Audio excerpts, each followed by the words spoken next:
Hello and thanks for staying with us at Asset Television. Welcome to the news at this hour. I am Emanuela Akwaya. First, the headlines. Senate reverses self, bows to pressure over vote transmission.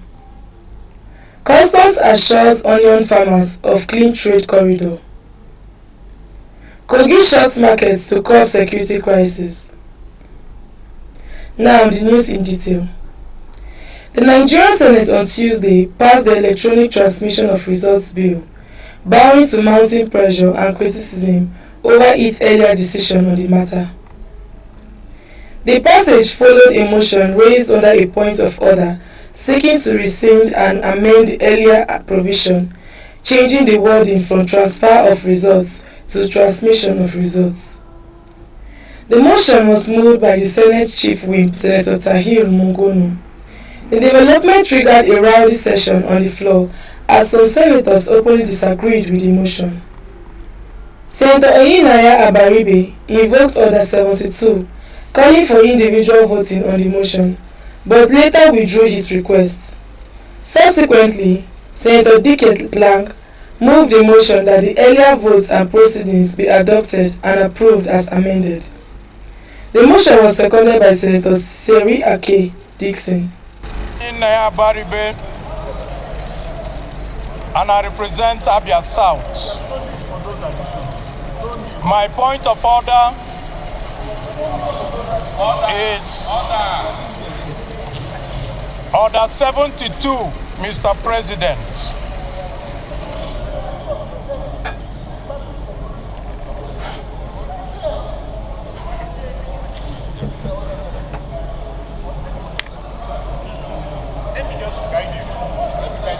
Order, please. My mic is not working. Order.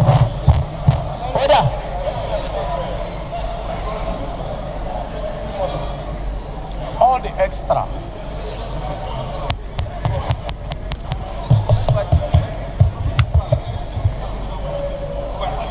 I'm still standing on my point of order. Order, please.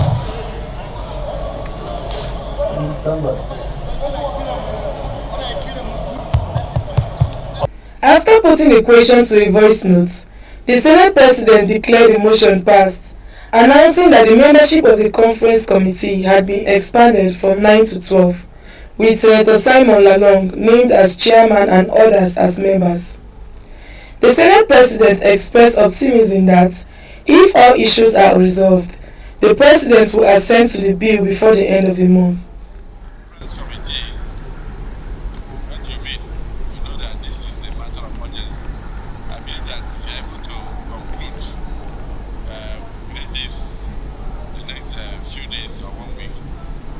Should be able to sign this amended electoral bill into an act of parliament within this month of February. So I wish you a worthy deliberation with your colleagues. In a related development, the Senate President read a letter from President Bola Ahmed Tinubu seeking the confirmation of non-career ambassadors. The request was referred to the Senate Committee on Foreign Affairs, which is expected to report back within 1 week. I am pleased to present for confirmation by the Senate the appointment of Usman Issa Dagigeri Suleiman as career ambassador.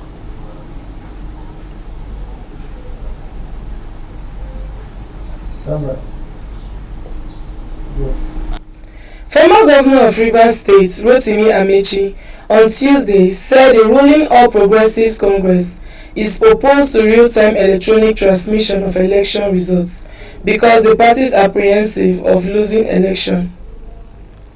Amechi made the declaration at the gate of the National Assembly during the second day of protest against the controversial amended Electoral Act. The demonstrations, which began on Monday, are aimed at pressuring lawmakers to include real-time electronic transmission in the proposed electoral reforms. The protest came as the Senate set machinery in process to reverse itself on its earlier retention of the provisions of the 2022 Electoral Act that did not allow electronic transmission. This was after Senator Mogunu Tahir moved a motion for the rescission of his earlier motion to include the electronic transmission of votes to IREV portal. Fresh fears over insecurity deepened in Benue State on Monday night after gunmen attacked a commercial bus along the Utonkon Ojapo Okpoga Road in Ado local government area, killing 2 travelers and abducting at least 12 others, barely 24 hours after worshippers were kidnapped from the Catholic Church in the same axis. The attack occurred around 7 p.m. when an 18-seater bus conveying 16 passengers from Oju and Obi local government areas was ambushed, while en route to the southwest. The travelers had reportedly departed Ihildro Market in Oju local government area before encountering the assailants at a boundary area between Utonkon community in Ado local government area and Ojapo Okpoga community in Okpoga local government area. Confirming the incident, the National Publicity Secretary of the Utonkon Socio-Cultural Organization, Ufia Development Association, Comrade Jude Onwe, said the gunmen stopped the bus and forcibly took the passengers into the bush. According to him, the driver was shot dead after allegedly refusing to stop, while the attackers confiscated the victims' phones to prevent them from contacting relatives. Another passenger was also killed during the attack. I said we will be back after the short break. Stay tuned.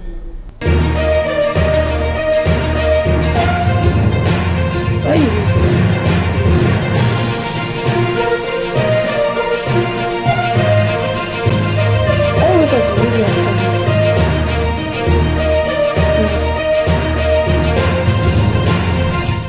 Welcome back from the break.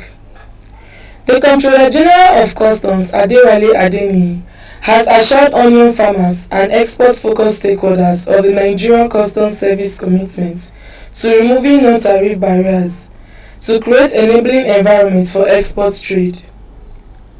CGC Adeniyi gave the assurance on Monday, 9 February 2026, during a courtesy visit by the Regional Observatory of Onion in West and Central Africa, led by its President Aliyu Maitasamu, to the Customs House Maitama, Abuja. He explained that the engagement was timely, noting that over the past 6 months, the service had faced sustained pressure from economic operators in Benin and the Niger Republics over the use of Nigeria's transit corridors, particularly routes through northeastern Nigeria and the Kamba axis. According to him, while discussions on transit corridors often focus on imports, the engagement with onion exporters present an opportunity to strengthen Nigeria's export narrative and unlock broader economic benefits. He added that, beyond urging compliance, regulatory agencies also have a responsibility to address legitimate stakeholder concerns. On his part, President Maitasamu commended the NCS for what he described as a prompt and decisive intervention following recent disruptions along the corridor. The Kogi State government has ordered the temporary closure of selected markets and motor parks in the western district of the state as part of the intensified and coordinated security operations in the affected areas. The State Commissioner for Information and Communications, Kingsley Femi Fanwo, disclosed this on Sunday in Lokoja while briefing journalists. He said the measure was aimed at flushing out terrorists, bandits and other criminal elements operating within parts of the state. Fanwo explained that the temporary closure was designed to cut off logistics, restrict the movement of consumables, and deny criminal elements, as well as their informants, access to food supplies and other forms of support during the security exercise. According to the Commissioner, the affected markets and motor parks expected to remain closed for the duration of the operations located in Lokoja, Kogi, Kaba Bunu, Ijomu, Mopa, Moru, Yagba West and Yagba East local government areas of the state's Western District. Popular Turkish football expert Bülent Tümerlek has downplayed insinuations of a growing rivalry between Galatasaray strikers Victor Osimhen and Mauro Icardi. The talks date back to the summer of 2024 when Osimhen joined Galatasaray on loan, initially forming a strike partnership with Icardi before the Argentine suffered an ankle injury that disrupted their collaboration. Icardi returned from injury before the end of last season but could only manage 4 goals in 7 league games, while Osimhen scored an impressive 26 goals in 30 appearances. The Argentine has since re-established himself in the team this season, currently leading Galatasaray's charge for the Super League with 10 goals in 20 games, while Osimhen has scored 9 goals in 15 appearances. And that is the size of our package at this hour. Do follow us on all our social media handles. On behalf of the news crew, I am Emanuela Akwaya.